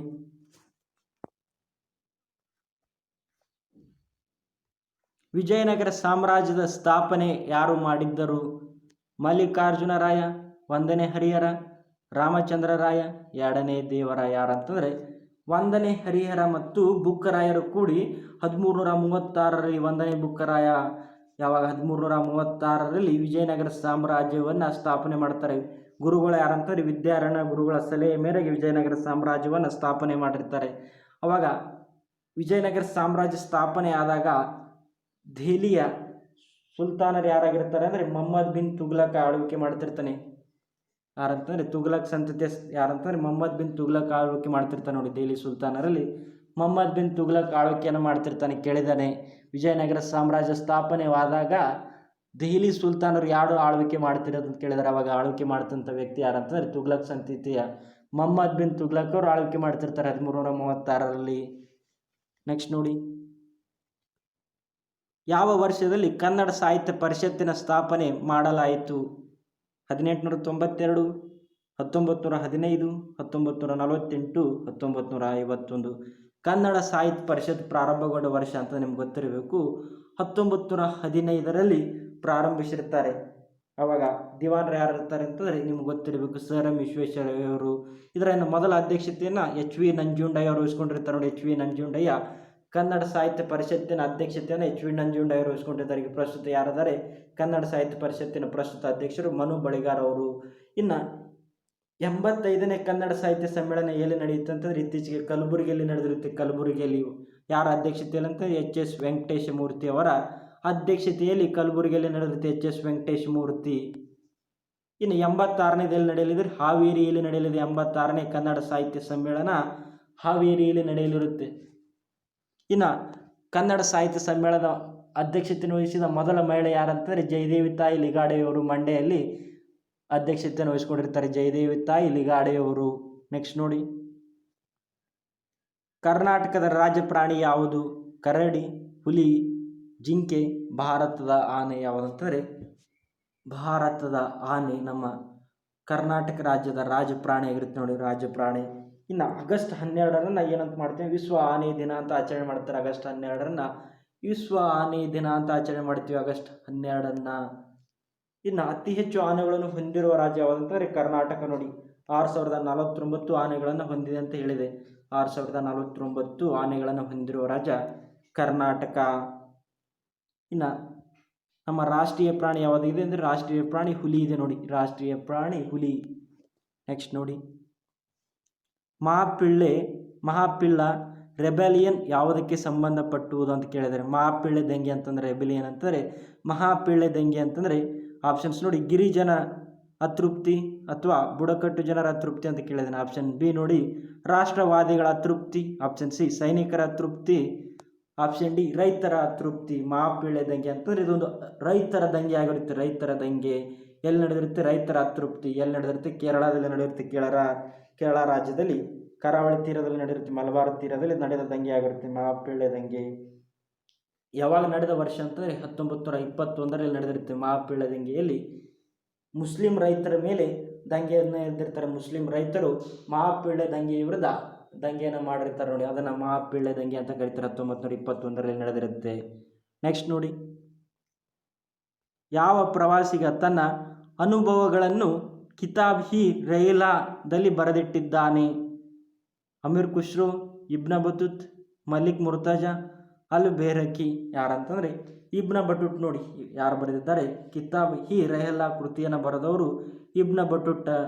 ಈತ ಯಾರ ಕಾಲದಲ್ಲಿ ಇರ್ತಾನೆ ಅಂತಂದ್ರೆ ಇಬ್ನ ಬಟೂಟ್ ಮೊಹಮ್ಮದ್ ಬಿನ್ ಕಾಲದಲ್ಲಿ ಅರಬ್ ದೇಶದ ಪ್ರವಾಸಿಗ ಇರ್ತಾನೆ ಇಬ್ನ ಬಟೂಟು. ಇವ ಯಾವ ದೇಶದವ ಅಂತಂದರೆ ಅರಬ್ ದೇಶದ ಪ್ರವಾಸಿಗ ಇಬ್ನ ಬಟೂಟು. ಇವ ಬರೆದ ಕೃತಿ ಕಿತಾಬ್ ಹಿ ರಹೀಲಾ. ಯಾರ ಕುರಿತು ಬರೀತಾನೆ? ಮೊಹಮ್ಮದ್ ಬಿನ್ ತುಘಲಕ್ ಅವರ ಕುರಿತು ಬರೆದಿರ್ತಾನೆ ನೋಡಿ. ನೆಕ್ಸ್ಟ್ ನೋಡಿ, ಸ್ಟೀಫನ್ ಹಾಕಿಂಗ್ ರವರ ಗೌರವಾರ್ಥವಾಗಿ ಯಾವ ದೇಶವು ಬ್ಲ್ಯಾಕ್ ಹೋಲ್ ನಾಣ್ಯವನ್ನು ಜಾರಿಗೊಳಿಸಿದೆ? UK, USA, Bharat, France. ಯಾವುದಂತಂದರೆ UK ನೋಡಿ, ಯುನೈಟೆಡ್ ಕಿಂಗ್ಡಮ್ಮು ಬ್ಲ್ಯಾಕ್ ಹೋಲ್ ನಾಣ್ಯವನ್ನು ಜಾರಿಗೆ ತಂದಿರುತ್ತೆ. ಸ್ಟೀಫನ್ ಹಾಕಿಂಗ್ ಅವರು 2018ರಲ್ಲಿ ನಿಧನ ಹೊಂದಿರ್ತಾರೆ. ಇವರ ಸಿದ್ಧಾಂತಗಳು ಯಾವುವಂತಂದರೆ ಸ್ಟೀಫನ್ ಹಾಕಿಂಗ್ ಅವರು ಬಿಗ್ ಬ್ಯಾಂಗ್ ಥಿಯರಿ ಕೂಡ ಇವರೇ ಹೇಳಿದ್ದಾರೆ ನೋಡಿ, ಬಿಗ್ ಬ್ಯಾಂಗ್ ಥಿಯರಿ ಅಥವಾ ಬ್ಲ್ಯಾಕ್ ಹೋಲ್ ಥಿಯರಿಯನ್ನು. ನೆಕ್ಸ್ಟ್ ನೋಡಿ, ಕರ್ನಾಟಕದ ವಿಧಾನ ಪರಿಷತ್ತಿನ ಸದಸ್ಯರ ಸಂಖ್ಯೆ ಎಷ್ಟು? 75, 224, 552, 250. ಎಷ್ಟಿದೆ ಅಂತಂದರೆ ವಿಧಾನ ಪರಿಷತ್ತಿನ ಸದಸ್ಯರ ಸಂಖ್ಯೆ 75 ನೋಡಿ. ಕರ್ನಾಟಕದ 75 ವಿಧಾನ ಪರಿಷತ್ ಸದಸ್ಯರ ಸಂಖ್ಯೆಯನ್ನು ಹೊಂದಿದೆ. ಇನ್ನು ವಿಧಾನಸಭೆ ಸದಸ್ಯರ ಸಂಖ್ಯೆ 225. ಚುನಾಯಿತರಾಗುವ ವಿಧಾನಸಭೆ ಸದಸ್ಯರ ಸಂಖ್ಯೆ 224. ಒಬ್ಬ ಆಂಗ್ಲೋ ಇಂಡಿಯನ್ ನೇಮಕ ಮಾಡ್ತಾರೆ. ಒಟ್ಟು 225. ಅದು ಯಾವ ಥರ ಅಂತಂದರೆ ವಿಧಾನ ಪರಿಷತ್ ನೇಮಕ ಆಗಬೇಕಾದ್ರೆ ವಿಧಾನಸಭೆಯ 1/3 ವಿಧಾನ ಪರಿಷತ್ತಿನಿಗೆ ಆಯ್ಕೆ ಆಗ್ತಾರೆ. 225 1/3 ಮಾಡಿದ್ರೆ ಎಷ್ಟಾಗುತ್ತೆ ನೋಡಿ? 75 ಬರುತ್ತೆ. ಆದ ಕಾರಣ ಎಷ್ಟಿದೆ? ವಿಧಾನ ಪರಿಷತ್ತಿನ ಸದಸ್ಯರ ಸಂಖ್ಯೆ 75. ಇನ್ನು ವಿಧಾನ ಪರಿಷತ್ ಹೊಂದಿರುವ ರಾಜ್ಯಗಳು ಗೊತ್ತಿರಬೇಕು ನಿಮಗೆ. ಮೂಲತಃ ಮೊದಲೆಷ್ಟಿದ್ದು 7 ಇದ್ದು, ಈಗ ಕೇವಲ 6 ರಾಜ್ಯಗಳು ವಿಧಾನ ಪರಿಷತ್ತನ್ನು ಹೊಂದಿವೆ. ಕರ್ನಾಟಕ, ಉತ್ತರ ಪ್ರದೇಶ, ಮಹಾರಾಷ್ಟ್ರ, ಬಿಹಾರ, ಆಂಧ್ರ ಪ್ರದೇಶ, ತೆಲಂಗಾಣ. ಇನ್ನು ಉತ್ತರ ಪ್ರದೇಶದಲ್ಲಿ 108 ಜನ ವಿಧಾನ ಪರಿಷತ್ ಸದಸ್ಯರ ಸಂಖ್ಯೆಯನ್ನು ಹೊಂದಿದೆ. ಇನ್ನು ಮಹಾರಾಷ್ಟ್ರ ಎಷ್ಟು ಹೊಂದಿದೆ ಅಂತಂದರೆ 78 ಮಹಾರಾಷ್ಟ್ರ. ಬಿಹಾರ ಮತ್ತು ಕರ್ನಾಟಕ 75 ಜನ ವಿಧಾನ ಪರಿಷತ್ತಿಗೆ ಆಯ್ಕೆ ಆಗ್ತಾರೆ ನೋಡಿ. ನೆಕ್ಸ್ಟ್ ನೋಡಿ, ಮಿಷನರಿ ಆಫ್ ಚಾರಿಟಿಯನ್ನು ಯಾರು ಸ್ಥಾಪಿಸಿದರು? Rabindranath Tagore, Swami Vivekananda, Mother Teresa, Medha Patkar. ಯಾರಂತಂದರೆ ಮಿಷನರಿ ಆಫ್ ಚಾರಿಟಿಯನ್ನು ಸ್ಥಾಪಿಸಿದವರು ಯಾರಂತಂದರೆ ಮದರ್ ತೆರೇಸಾ ಅವರು ಪ್ರಾರಂಭಿಸಿರ್ತಾರೆ. ಮದರ್ ತೆರೇಸಾ ಅವರಿಗೆ ಲಭಿಸಿದಂಥ ಪ್ರಶಸ್ತಿಗಳು ನೋಡೋದಾದರೆ 1962ರಲ್ಲಿ ರಾಮನ್ ಮ್ಯಾಗ್ನಸಸ್ ಪ್ರಶಸ್ತಿ ಪಡೆದಿರ್ತಾರೆ. ರಾಮನ್ ಮ್ಯಾಗ್ನಸಸ್ ಪ್ರಶಸ್ತಿ ಮದರ್ ತೆರೇಸಾ ಅವರಿಗೆ ಲಭಿಸಿರುತ್ತೆ ನೋಡಿ. ಅದ ನಂತರ 1979ರಲ್ಲಿ ನೋಬೆಲ್ ಪ್ರಶಸ್ತಿ ಲಭಿಸಿದೆ ಶಾಂತಿ ವಿಭಾಗದಲ್ಲಿ ಮದರ್ ತೆರೇಸಾ ಅವರಿಗೆ 1979ರಲ್ಲಿ ನೋಬೆಲ್ ಪ್ರಶಸ್ತಿ. ಅದಾದ ನಂತರ 1980ರಲ್ಲಿ ಭಾರತ ರತ್ನ ಪ್ರಶಸ್ತಿ ಕೂಡ ಲಭಿಸಿದೆ ಇವರಿಗೆ. 3 ಪ್ರಶಸ್ತಿ ಪಡೆದರು ನೋಡಿ. ರಾಮನ್ ಮ್ಯಾಗ್ನಸಸ್ ಪ್ರಶಸ್ತಿ 1962, 1979ರಲ್ಲಿ ಶಾಂತಿ ವಿಭಾಗದಲ್ಲಿ ನೋಬೆಲ್ ಪ್ರಶಸ್ತಿ, 1980ರಲ್ಲಿ ಭಾರತ ರತ್ನ ಪ್ರಶಸ್ತಿ ಪಡೆದಿರ್ತಾರೆ ಮದರ್ ತೆರೇಸಾ. ನೆಕ್ಸ್ಟ್ ನೋಡಿ, 1890ನೇ ಇಸ್ವಿಯಲ್ಲಿ ಕಲ್ಕತ್ತಾ ವಿಶ್ವವಿದ್ಯಾಲಯದ ಪ್ರಥಮ ಮಹಿಳಾ ಪದವೀಧರೆ ಯಾರು? ಕದಂಬಿನಿ ಗಂಗೂಲಿ, ಪ್ರೀತಿಲತಾ ವಡೇದರ್, ಬಿನಿದಾಸ್, ವಿಜಯಲಕ್ಷ್ಮಿ ಪಂಡಿತ್. ಯಾರಂತಂದರೆ ಕದಂಬಿನಿ ಗಂಗೂಲಿ ನೋಡಿ. ಕದಂಬಿನಿ ಗಂಗೂಲಿ ಮೊದಲ ಡಿಗ್ರಿಯನ್ನು ಪಡೆದ ಭಾರತದ ಮೊದಲ ಮಹಿಳೆ ಯಾರಂತಂದರೆ ಕದಂಬಿನಿ ಗಂಗೂಲಿ ಅವರು. ನೆಕ್ಸ್ಟ್ ನೋಡಿ, ಬಂಗಾಳ ವಿಭಜನೆಯು ಡ್ಯಾಶ್ ರಲ್ಲಿ ಆಯಿತು? October 16, 1915, October 16, 1906, October 16, 1970, November 16, 1904. Bengal ವಿಭಜನೆ ಆಗೋದು ನಿಮ್ಗೆ ಗೊತ್ತಿರಬೇಕು. ಅಕ್ಟೋಬರ್ 16, 1905 ನೋಡಿ. ಎರಡು ಕನ್ಫ್ಯೂಸ್ ಮಾಡ್ಕೋಬೇಡಿ. 5 ಕೊಟ್ಟಿದ್ದಾನೆ, 1905, 1906 ಅಂತ ಕೊಟ್ಟಿದ್ದಾನೆ. ಎರಡು ಸೇಮ್ ಇದೆ, ಡೇಟ್ ಸೇಮ್ ಕೊಟ್ಟಿದ್ದಾನೆ. ಆದರೆ ವರ್ಷ ನೀವು ಕನ್ಫರ್ಮ್ ಆಗಿ ಇಟ್ಕೋಬೇಕು. ಬಂಗಾಳ ವಿಭಜನೆ ನಡೆದಿದ್ದು 1905. ಯಾರಿರ್ತಾರೆ ವೈಸರಾಯ್ ಅಂತಂದರೆ ಲಾರ್ಡ್ ಕರ್ಜನ್ ಅವರಿರ್ತಾರೆ. ಅಕ್ಟೋಬರ್ 16, 1905ರಂದು ಬಂಗಾಳ ವಿಭಜನೆಯನ್ನು ಮಾಡ್ತಾರೆ ಜಾತಿವಾದಿಗಳ ಮೂಲಕ. ಹಿಂದೂ ಮತ್ತು ಮುಸ್ಲಿಂಗಳ ಹೆಚ್ಚಿರುವ ಭಾಗವನ್ನು ಪೂರ್ವ ಬಂಗಾಳ ಅಂತ ಮಾಡ್ತಾರೆ. ಪೂರ್ವ ಬಂಗಾಳ ಅಂತ ಮಾಡ್ತಾರೆ. ಇನ್ನು ಹಿಂದೂಗಳು ಹೆಚ್ಚಿರುವ ಭಾಗವನ್ನು ಪಶ್ಚಿಮ ಬಂಗಾಳ ಅಂತ ವಿಭಜನೆ ಮಾಡ್ತಾರೆ. ಲಾರ್ಡ್ ಕರ್ಜನ್ ಮಾಡ್ತಾನೆ. 1911ರಲ್ಲಿ ಲಾರ್ಡ್ ಹಾರ್ಡಿಂಜರ್ ಟೂ ಅವರು ಬಂಗಾಳ ವಿಭಜನೆಯನ್ನು ರದ್ದು ಮಾಡಿದ ಗವರ್ನರು. ಲಾರ್ಡ್ ಹಾರ್ಡಿಂಜರ್ ಟೂ ಅವರು ಬಂಗಾಳ ವಿಭಜನೆಯನ್ನು ರದ್ದು ಮಾಡ್ತಾರೆ 1911ರಲ್ಲಿ. ಅದಲ್ಲದೆ ಕಲ್ಕತ್ತಾದಿಂದ ದೆಹಲಿಗೆ ರಾಜಧಾನಿಯನ್ನು ವರ್ಗಾವಣೆ ಮಾಡಿರ್ತಾನೆ ಲಾರ್ಡ್ ಹಾರ್ಡಿಂಜರ್ ಟೂ ಅವರು. ನೆಕ್ಸ್ಟ್ ನೋಡಿ, ಗಿಲ್ಬರ್ಟ್ ಮಸೂದೆಯನ್ನು ಜಾರಿಗೊಳಿಸಿದವರು ಯಾರು?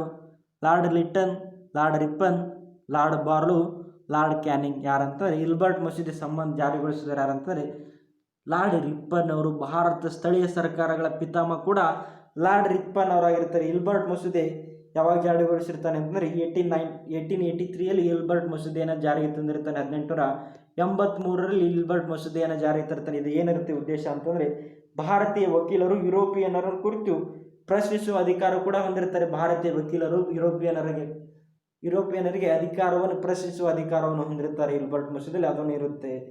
ಇನ್ನು ಭಾರತ ಜನಸ್ನೇಹಿ ಗವರ್ನರ್ ಕೂಡ ಲಾರ್ಡ್ ರಿಪ್ಪನ್ ಆಗಿರುತ್ತೆ ನೋಡಿ. ಜನಸ್ನೇಹಿ ಗವರ್ನರ್ ಯಾರಂತಾರೆ ಲಾರ್ಡ್ ರಿಪ್ಪನ್ನು. ನೆಕ್ಸ್ಟ್ ನೋಡಿ, ಬ್ರಿಟಿಷ್ ಸರ್ಕಾರವು ಜಲಿಯನ್ ವಾಲಾಬಾಗ್ ಖಗೋಲೆ ತಪಾಸಣೆ ಮಾಡಲು ನೇಮಿಸಿದ ಕಮಿಷನ್ ನಿಯೋಗ ಯಾವುದು? Simon commission, Hunter commission, Butler commission. ಇವುಗಳಲ್ಲಿ ಯಾವುದೂ ಅಲ್ಲ. ಜಲಿಯನ್ ವಾಲಾಬಾಗ್ ಖಗೋಲೆ ಕುರಿತು ನೇಮಿಸಿದಂಥ ಸಮಿತಿ ಯಾವುದಾಗಿರುತ್ತೆ? ಹಂಟರ್ ಆಯೋಗ ಬಂದಿರುತ್ತೆ. ಹಂಟರ್ ಕಮಿಷನ್ ಅಥವಾ ಹಂಟರ್ ಆಯೋಗ. 1919 ಏಪ್ರಿಲ್ 13ರಂದು ಏನಾಗಿರುತ್ತೆ? ಪಂಜಾಬ್ನ ಅಮೃತ್ಸರದಲ್ಲಿ ಜಲಿಯನ್ ವಾಲಾಬಾಗದಲ್ಲಿ ಸಿಖ್ಖರ ಹತ್ಯಾಕಾಂಡ ಆಗಿರುತ್ತೆ. ಯಾರ ಆಜ್ಞೆ ಮಾಡಿರ್ತಾನೆ? ಡಯರ್ ಅವರ ಆಜ್ಞೆಯ ಮೂಲಕ ಸಿಖ್ಖರ ಹತ್ಯಾಕಾಂಡ ಆಗಿರುತ್ತೆ. ಅವರು ರೌಲತ್ ಕಾಯ್ದೆ ವಿರುದ್ಧ ದಂಗೆ ಎದ್ದಿರ್ತಾರೆ ಸಿಖ್ಖರು. 1919ರಲ್ಲಿ ರೌಲತ್ ಕಾಯ್ದೆ ಜಾರಿಗೆ ಬಂದಿರುತ್ತೆ. ಅದರ ವಿರುದ್ಧ ಪ್ರತಿಭಟನೆ ಮಾಡಲು ಕೈಗೊಂಡಾಗ ಏನಾಗಿರುತ್ತೆ? ಡಯರ್ ಆಜ್ಞೆಯ ಮೇರೆಗೆ ಬ್ರಿಟಿಷರು ಸಿಖ್ಖರನ್ನು ಗುಂಡಿಟ್ಟುಕೊಳ್ತಾರೆ. ಆವಾಗ ಬಂದಂಥ ಆಯೋಗ ಯಾವುದಾಗಿರುತ್ತೆ? ಹಂಟರ್ ಕಮಿಷನ್ ಅಥವಾ ಹಂಟರ್ ಆಯೋಗ. ಅದರ ಬಗ್ಗೆ ಅಧ್ಯಯನ ಮಾಡಲು ಬಂದಿರುತ್ತೆ, ಸಮಿತಿಯನ್ನು ಬಂದಿರುತ್ತೆ ಹಂಟರ್ ಆಯೋಗ.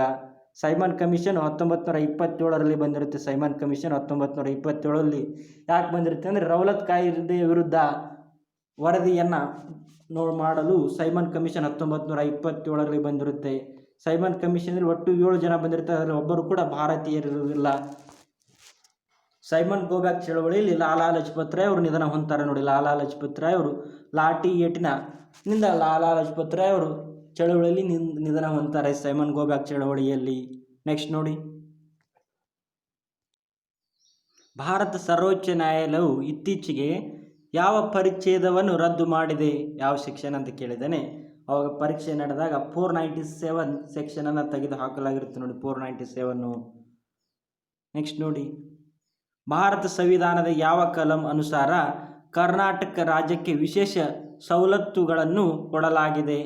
371, 371J, 371G, 369 ಯಾವುದಂತಂದರೆ ಹೈದರಾಬಾದ್ ಕರ್ನಾಟಕಕ್ಕೆ ಮೀಸಲಾತಿ ಕೊಟ್ಟಿರುವ ವಿಧಿ ಅಂತಂದರೆ 371J ಹೈದರಾಬಾದ್ ಕರ್ನಾಟಕಕ್ಕೆ ವಿಶೇಷ ಸ್ಥಾನಮಾನ ನೀಡಲಾಗಿರುತ್ತೆ. ಸಂವಿಧಾನಕ್ಕೆ 98ನೇ ತಿದ್ದುಪಡಿ ಮಾಡಿ 2013ರಲ್ಲಿ ಜಾರಿಗೆ ಬಂದಿದೆ ನೋಡಿ. ಹೈದರಾಬಾದ್ ಕರ್ನಾಟಕಕ್ಕೆ ವಿಶೇಷ ಸ್ಥಾನಮಾನ. ಹೈದರಾಬಾದ್ ಕರ್ನಾಟಕವನ್ನು ಇತ್ತೀಚೆಗೆ ಕಲ್ಯಾಣ ಕರ್ನಾಟಕ ಅಂತ ಮರುನಾಮಕರಣ ಮಾಡಲಿ. ಹೈದರಾಬಾದ್ ಕರ್ನಾಟಕವನ್ನು ಕಲ್ಯಾಣ ಕರ್ನಾಟಕ ಅಂತ ಮರುನಾಮಕರಣ ಮಾಡಲಾಗಿದೆ. ಹೈದರಾಬಾದ್ ಕರ್ನಾಟಕ ವಿಮೋಚನೆ ದಿನ ಸೆಪ್ಟೆಂಬರ್ 17 ಕಲ್ಯಾಣ ಕರ್ನಾಟಕ ದಿನ ಅಂತ ಕರೀತಾರೆ. ಕಲ್ಯಾಣ ಕರ್ನಾಟಕ ದಿನ ಸೆಪ್ಟೆಂಬರ್ 17. ಒಟ್ಟು 6 ಜಿಲ್ಲೆಗಳಿಗೆ ವಿಶೇಷ ಸ್ಥಾನಮಾನವನ್ನು ಲಭಿಸಿದೆ. 6 ಜಿಲ್ಲೆಗಳಿಗೆ ಹೈದರಾಬಾದ್ ಕರ್ನಾಟಕನ 6 ಜಿಲ್ಲೆಗಳಿಗೆ ವಿಶೇಷ ಸ್ಥಾನಮಾನವನ್ನು ನೀಡಲಾಗಿದೆ. ನೆಕ್ಸ್ಟ್ ನೋಡಿ, ಭಾರತದ ಪ್ರಥಮ ಉಪರಾಷ್ಟ್ರಪತಿ ಯಾರು? Krishnakant, KR Narayana, BD Jatti, doctor Sarvepalli Radhakrishnan. ಯಾರಂತಂದರೆ ಭಾರತದ ಮೊದಲ ಉಪರಾಷ್ಟ್ರಪತಿ ಅಂತಂದರೆ ಡಾಕ್ಟರ್ ಸರ್ವಪಲ್ಲಿ ರಾಧಾಕೃಷ್ಣನ್ ಅವರು. ಸರ್ವಪಲ್ಲಿ ರಾಧಾಕೃಷ್ಣನ್ ಅವರು ಭಾರತದ ಮೊದಲ ಉಪರಾಷ್ಟ್ರಪತಿ ಯಾರು ಅಂತಂದರೆ ಡಾಕ್ಟರ್ ಸರ್ವಪಲ್ಲಿ ರಾಧಾಕೃಷ್ಣನ್ ಅವರು. ಒಟ್ಟು 2 ಬಾರಿ ಆಗಿರ್ತಾರೆ ನೇಮಕ, ಒಟ್ಟು 2 ಬಾರಿ ನೇಮಕ. ಮತ್ತು ಭಾರತದ 2ನೇ ರಾಷ್ಟ್ರಪತಿಯವರು ಕೂಡ ಸರ್ವಪಲ್ಲಿ ರಾಧಾಕೃಷ್ಣರವರಾಗಿದ್ದರು ನೋಡಿ. ಭಾರತ ರತ್ನ ಪ್ರಶಸ್ತಿ ಕೂಡ ಲಭಿಸಿದೆ ಇವರಿಗೆ. ಭಾರತ ರತ್ನ ಪ್ರಶಸ್ತಿ 1954ರಲ್ಲಿ ಭಾರತ ರತ್ನ ಪ್ರಶಸ್ತಿ ಕೂಡ ಲಭಿಸಿರುತ್ತೆ ರಾಧಾಕೃಷ್ಣನ್ ಅವರಿಗೆ. ಇನ್ನು ಕೃಷ್ಣಕಾಂತ್ ಅವರ ವಿಶೇಷತೆ ಅಂತಂದರೆ ಅಧಿಕಾರದಲ್ಲಿ ನಿಧನ ಹೊಂದಿದ ಮೊದಲ ಉಪರಾಷ್ಟ್ರಪತಿ ಮತ್ತು ಏಕೈಕ ಉಪರಾಷ್ಟ್ರಪತಿ ಯಾರಂತಂದರೆ ಕೃಷ್ಣಕಾಂತ್ ಅವರು ನೋಡಿ. ಅಧಿಕಾರದಲ್ಲಿ ಇರುವಾಗ ನಿಧನ ಹೊಂದಿದ ಉಪರಾಷ್ಟ್ರಪತಿ ಯಾರಂತಂದರೆ ಕೃಷ್ಣಕಾಂತ್. ಇನ್ನು ಅಧಿಕಾರದಲ್ಲಿ ಇರುವಾಗ ನಿಧನ ಹೊಂದಿದ ರಾಷ್ಟ್ರಪತಿ ಅಂತಂದರೆ ಜಾಕಿರ್ ಹುಸೇನ್ ಅವರು. 1969ರಲ್ಲಿ ನಿಧನ ಹೊಂದಿರ್ತಾರೆ ಜಾಕಿರ್ ಹುಸೇನ್ ಅವರು. ಇನ್ನು 2ನೇ ರಾಷ್ಟ್ರಪತಿ ಅಧಿಕಾರದಲ್ಲಿ ಇರುವಾಗ ನಿಧನ ಹೊಂದಿದ 2ನೇ ರಾಷ್ಟ್ರಪತಿ ಅಂತಂದರೆ ಫಕ್ರುದ್ದೀನ್ ಅಲಿ ಅಹ್ಮದ್ ಅವರು. ಇನ್ನು ಅಧಿಕಾರದಲ್ಲಿ ಇರುವಾಗ ನಿಧನ ಹೊಂದಿದ ಮೊದಲ ಪ್ರಧಾನಮಂತ್ರಿ ಯಾರಂತಂದರೆ ಜವಾಹರ್ಲಾಲ್ ನೆಹರು ಅವರು ನೋಡಿ. ಇನ್ನು BD ಜತ್ತಿಯವರು ಕರ್ನಾಟಕದಿಂದ ಆಯ್ಕೆಯಾದ ಏಕೈಕ ಉಪರಾಷ್ಟ್ರಪತಿ ಯಾರಂತಂದರೆ BD ಜತ್ತಿಯವರು. ಇನ್ನು KR ನಾರಾಯಣ ಅವರು ಮೊದಲ ದಲಿತ ರಾಷ್ಟ್ರಪತಿ ಯಾರಂತಂದರೆ KR ನಾರಾಯಣ ಅವರು. 2ನೇ ದಲಿತ ರಾಷ್ಟ್ರಪತಿ ಯಾರಂತಂದರೆ ಈ ಪ್ರಸ್ತುತ ಇರುವಂಥ ರಾಷ್ಟ್ರಪತಿ ಅಂತ ರಾಮನಾಥ್ ಕೋವಿಂದ್ ಅವರು 2ನೇ ದಲಿತ ರಾಷ್ಟ್ರಪತಿ. ಪ್ರಸ್ತುತ ಯಾರಿದ್ದಾರೆ ಉಪರಾಷ್ಟ್ರಪತಿ ಅಂತಂದರೆ ವೆಂಕಯ್ಯ ನಾಯ್ಡು ಅವರು ಪ್ರಸ್ತುತ ಉಪರಾಷ್ಟ್ರಪತಿ ಅವರಿದ್ದಾರೆ ನೋಡಿ. ನೆಕ್ಸ್ಟ್ ನೋಡಿ, ಭಾರತ ರಾಷ್ಟ್ರೀಯ ಧ್ವಜ ನಿಯಮವು ಅಥವಾ ಫ್ಲ್ಯಾಗ್ ಕೋಡ್ ಆಫ್ ಇಂಡಿಯಾ ಯಾವಾಗಿನಿಂದ ಜಾರಿಗೊಳಿಸಲಾಯಿತು? ಜನವರಿ 26, 1947, ಆಗಸ್ಟ್ 15, 1949, ಜನವರಿ 26, 2002. ಸರಿಯಾದ ಆನ್ಸರ್ ಯಾವುದು ನೋಡಿ, ಫ್ಲ್ಯಾಗ್ ಕೋಡ್ ಆಫ್ ಇಂಡಿಯಾ ಜಾರಿಗೆ ಬಂದಿದ್ದು ಜನವರಿ 26, 2002ರಂದು ಫ್ಲ್ಯಾಗ್ ಕೋಡ್ ಆಫ್ ಇಂಡಿಯಾ ಅಥವಾ ಭಾರತ ರಾಷ್ಟ್ರೀಯ ಧ್ವಜ ನಿಯಮ ಕಾಯ್ದೆ ಜಾರಿಗೆ ಬಂದಿರುತ್ತೆ 2002 ಜನವರಿ 26ರಂದು. ಇನ್ನು ರಾಷ್ಟ್ರೀಯ ಧ್ವಜದ ನಿರ್ಮಾಣಕರ್ತರು ಯಾರಾಗಿರುತ್ತಂದರೆ ಪಿಂಗಾಳಿ ವೆಂಕಯ್ಯ ಅವರು ರಾಷ್ಟ್ರ ಧ್ವಜವನ್ನು ನಿರ್ಮಾಣ ಮಾಡಿರ್ತಾರೆ. ಇನ್ನು ರಾಷ್ಟ್ರ ಧ್ವಜದ ಉದ್ದ ಅಗಲ ನೋಡೋದಾದರೆ 2:3 ನೋಡಿ. ರಾಷ್ಟ್ರೀಯ ಧ್ವಜ ಅಗಲದ ಉದ್ದ ಅಗಲ ನೋಡಿದ್ರೆ 2:3. ನೆಕ್ಸ್ಟ್ ನೋಡಿ, ಮ್ಯಾಕ್ಮೋಹನ್ ಲೈನ್ ಯಾವ ದೇಶಗಳ ನಡುವೆ ಗುರುತಿಸಲಾದ ರೇಖೆಯಾಗಿದೆ? ಮ್ಯಾಕ್ಮೋಹನ್ ಅಂತಂದರೆ ಭಾರತ ಮತ್ತು ಚೈನಾಗಳ ನಡುವೆ ಗಡಿ ರೇಖೆ ಯಾವುದಿದೆ ಅಂತಾರೆ ಮ್ಯಾಕ್ಮೋಹನ್. ಇನ್ನು ಭಾರತ ಮತ್ತು ಪಾಕಿಸ್ತಾನ ನಡುವೆ ಇರುವ ಗಡಿ ರೇಖೆ ಯಾವುದಂತಾರೆ ರ್ಯಾಡಕ್ಲಿಪ್ ಗಡಿ ರೇಖೆ. ಇನ್ನು ಅಫ್ಘಾನಿಸ್ತಾನ ಮತ್ತು ಪಾಕಿಸ್ತಾನ ನಡುವೆ ಗಡಿ ರೇಖೆ ಯಾವುದಿದೆ ಡ್ಯೂರಾಂಡ್ ಗಡಿ ರೇಖೆ. ಇನ್ನು ಅಫ್ಘಾನಿಸ್ತಾನ ಮತ್ತು ಭಾರತ ನಡುವೆ ಕೂಡ ಡ್ಯೂರಾಂಡ್ ಗಡಿ ರೇಖೆನೇ ಇದೆ. ಡ್ಯೂರಾಂಡ್ ಗಡಿ ರೇಖೆ ಭಾರತ ಮತ್ತು ಅಫ್ಘಾನಿಸ್ತಾನ ಮತ್ತು ಪಾಕಿಸ್ತಾನ ನಡುವೆ ಕೂಡ ಡ್ಯೂರಾಂಡ್ ಗಡಿ ರೇಖೆ ಇದೆ. ಅದೇ ರೀತಿ ಪಾಕ್ ಜಲಸಂಧಿ ಭಾರತ ಮತ್ತು ಶ್ರೀಲಂಕಾವನ್ನು ಬೇರ್ಪಡಿಸುವ ಜಲಸಂಧಿ ಯಾವುದಂದರೆ ಪಾಕ್ ಜಲಸಂಧಿ. ಇನ್ನು ಭಾರತದ ಜೊತೆ 7 ರಾಷ್ಟ್ರಗಳು ಗಡಿಯನ್ನು ಹೊಂದಿವೆ ನೋಡಿ. 7 ರಾಷ್ಟ್ರಗಳು ಭೂಗಡಿಯನ್ನು ಹೊಂದಿವೆ ಯಾವಂದರೆ ಬಾಂಗ್ಲಾದೇಶ, ಚೈನಾ, ಪಾಕಿಸ್ತಾನ, ನೇಪಾಳ, ಮಯನ್ಮಾರ್, ಭೂತಾನ್, ಅಫ್ಘಾನಿಸ್ತಾನ. ಒಟ್ಟು 7 ರಾಷ್ಟ್ರಗಳ ಜೊತೆ ಭಾರತ ಗಡಿಯನ್ನು ಹೊಂದಿರುತ್ತೆ 7 ರಾಷ್ಟ್ರಗಳ ಜೊತೆ.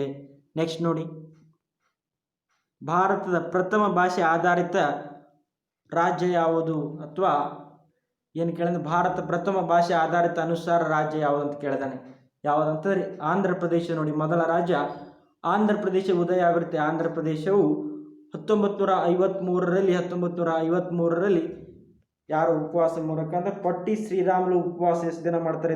ಪೊಟ್ಟಿ ಶ್ರೀರಾಮುಲು ಅವರು 58 ದಿನಗಳ ಕಾಲ ಸತತ ಉಪವಾಸ ಮಾಡಿ ನಿಧನ ಹೊಂದ್ತಾರೆ. ಆವಾಗ ಮದ್ರಾಸ್ ರಾಜ್ಯದಿಂದ ಆಂಧ್ರ ಪ್ರದೇಶವನ್ನು ಒಡೆದು ಕೊಡ್ತಾರೆ. ಮದ್ರಾಸ್ ರಾಜ್ಯದಿಂದ ಆಂಧ್ರ ಪ್ರದೇಶವನ್ನು ಒಡೆದು ಫಜಲ್ ಆಯೋಗದ ಮೂಲಕ ಮೊದಲ ರಚನೆಗೊಂಡ ರಾಜ್ಯ ಯಾವುದಂತಂದರೆ ಆಂಧ್ರ ಪ್ರದೇಶ 1953ರಲ್ಲಿ ರಚನೆ ಆಗಿರುತ್ತೆ. ಇನ್ನು ಫಜಲ್ ಆಯೋಗ ಜಾರಿಗೆ ಬಂದು ನೋಡೋದಾದರೆ 1956 ನವೆಂಬರ್ 1ರಂದು ಫಜಲ್ ಆಯೋಗ ಜಾರಿಗೆ ಬರುತ್ತೆ. ಆವಾಗ 14 ರಾಜ್ಯಗಳಾಗಿ ಉದಯ ಆಗುತ್ತೆ. 14 ರಾಜ್ಯಗಳು. ಮೊದಲ ರಾಜ್ಯ ಅಂತಂದರೆ ಮದ್ರಾಸ್ ರಾಜ್ಯದಿಂದ ಆಂಧ್ರ ಪ್ರದೇಶ ಉದಯ ಆಗಿರುತ್ತೆ. ಈ ಪ್ರಸ್ತುತ ಒಟ್ಟು ರಾಜ್ಯಗಳು ಎಷ್ಟಿವೆ ಅಂತಂದರೆ ಒಟ್ಟು ರಾಜ್ಯಗಳು 28 ರಾಜ್ಯಗಳು ಪ್ರಸ್ತುತವಿದೆ. ನೆಕ್ಸ್ಟ್ ನೋಡಿ, ಭಾರತೀಯ ಸಂವಿಧಾನದಲ್ಲಿ ಮೂಲಭೂತ ಅಧಿಕಾರಗಳ ಕಾಲಂಗಳು ಯಾವುವು? ಮೂಲಭೂತ ಹಕ್ಕುಗಳು ಅಂತಂದರೆ 12ರಿಂದ 35 ವಿಧಿ ಏನು ತಿಳಿಸುತ್ತೆ? ಮೂಲಭೂತ ಹಕ್ಕುಗಳ ಬಗ್ಗೆ ತಿಳಿಸುತ್ತೆ. 12ರಿಂದ 35ನೇ ವಿಧಿ. ಮೂಲಭೂತ ಹಕ್ಕುಗಳು ಎಷ್ಟನೇ ಭಾಗದಲ್ಲಿ ಇವೆ ಅಂತ ನಿಮ್ಗೆ ಗೊತ್ತಿರಬೇಕು. ಪಾರ್ಟ್ 3 ಅಥವಾ ಭಾಗ 3ರಲ್ಲಿ ಕಂಡುಬರುತ್ತೆ. ಮೂಲಭೂತ ಹಕ್ಕುಗಳು ಫಂಡಮೆಂಟಲ್ ರೈಟ್ಸ್ ಅಲ್ಲಿ ಬರುತ್ತೆ. ಪಾರ್ಟ್ 3 ಆರ್ಟಿಕಲ್ 12ರಿಂದ 35. ಮೂಲಭೂತ ಹಕ್ಕುಗಳು ಯಾವ ದೇಶದಿಂದ ಎರವಲು ಪಡೆದಿವೆ ಅಂತಂದರೆ ಅಮೇರಿಕ ಸಂವಿಧಾನದಿಂದ ಮೂಲಭೂತ ಹಕ್ಕುಗಳನ್ನು ಎರವಲು ಪಡೆಯಲಾಗಿರುತ್ತೆ ನೋಡಿ.